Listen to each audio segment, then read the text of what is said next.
To use ChatGPT in Google Sheets, click Extension and get Ads on. Search for GPT for Sheets and Docs.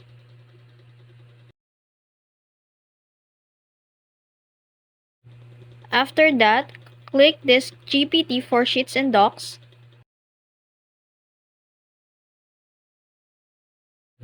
Click Install and click Continue. Choose an account to connect in GPT for Sheets and Docs, then Continue. After that, allow it.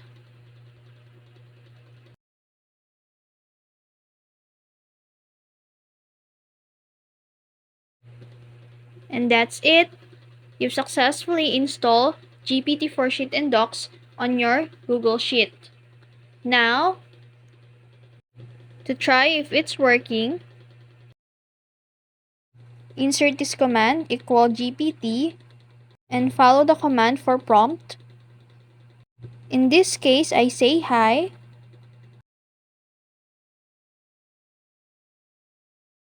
And that's it.